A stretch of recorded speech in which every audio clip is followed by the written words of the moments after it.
জামিনের জন্য প্রেয়ার দিয়েছিলাম।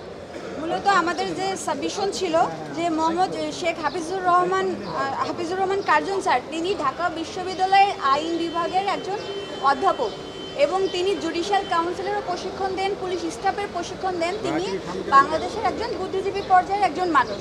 এছাড়াও আমাদের আরেকজন যে ছিল মঞ্জুরুল আলম পান্না স্যার, তিনি একজন সাংবাদিক, বিশিষ্ট সাংবাদিক।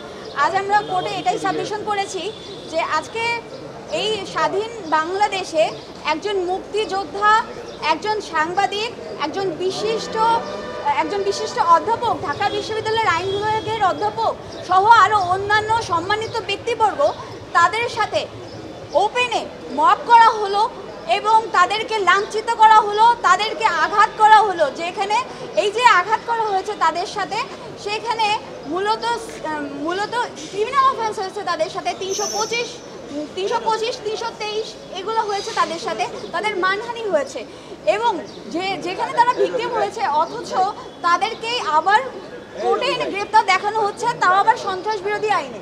তারা কোনো ধরনের সন্ত্রাসমূলক কোনো কার্যক্রম করে নাই। বর্তমান বাংলাদেশের পরিস্থিতি এমন যে কেউ যদি মুক্তিযুদ্ধ নিয়ে কথা বলে তাহলে তারা ফ্যাসিস্টের দোসর হয়ে যায়, তারা ফ্যাসিস্ট হয়ে যায়।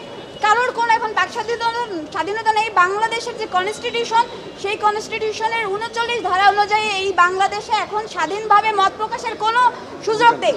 আজকে যেই সাংবাদিক, মুক্তিযোদ্ধা এবং অধ্যাপক গ্রেপ্তার হলো, এর মাধ্যমেই দৃশ্যমান যে এই দেশে এখন সাকসেসফুলি মব ভায়োলেন্স চলছে এবং সেটা রাষ্ট্রীয় দায়ভার এর জন্য নিতে হবে। কারণ এটা তাদেরকে যেহেতু গ্রেপ্তার করে রাষ্ট্রীয় আইনের সদর্পণ করা হয়েছে, এ থেকে প্রতিমান হয় যে এর সাথে বর্তমান সরকারের এই দায়ভারটা নেওয়া লাগবে।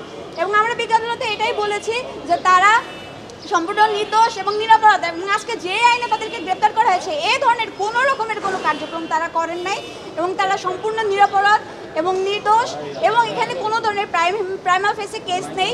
আজকে এই 16 জনের পরিবার তারা দুঃখ ভারে তাদের এই যে যাদেরকে গ্রেপ্তার করা হয়েছে তাদের জন্য পথ চেয়ে আছে। তাদের কি অপরাধ তারা জানে না। তারা তাদের যে মতামত একটি স্বাধীন রাষ্ট্রে সেটাই পেশ করেছে, অথচ তাদের কাছে গ্রেপ্তার করা হলো এবং ন্যায় বিচার ছাড়াই তাদেরকে আবার জেল হাজতেও প্রেরণ করা হলো। আমরা আশা করেছিলাম আমরা বিজ্ঞ আদালত থেকে ন্যায় বিচার পাবো, তাদেরকে জামিন প্রদান করা হবে, কিন্তু এ ধরনের কোনো কিছুই করা হলো না এবং তাদেরকে গ্রেপ্তার করা হলো কোনো ধরনের ডকুমেন্টস ছাড়া। এখানে আমরা যা দেখেছি সেটা পুরোপুরি আইনের শাসন এখানে ব্যাহত হয়েছে। এভাবে মিথ্যাভাবে অভিযুক্তদেরকে যেভাবে ক্ষতিগ্রস্ত করা হচ্ছে, এটা আসলে আমাদের রাষ্ট্রের জন্য মানহানিকর।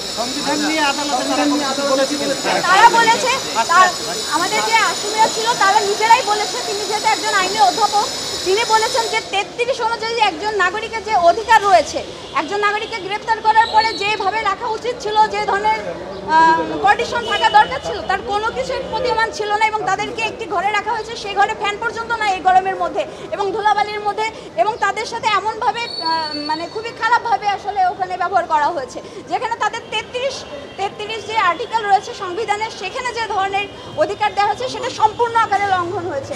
এছাড়া আমরা তো এই মামলায় যেহেতু গ্রেপ্তার করেছে, এখানে 39 সরাসরি লঙ্ঘিত হচ্ছে, এটা তো প্রতীয়মানই রয়েছে।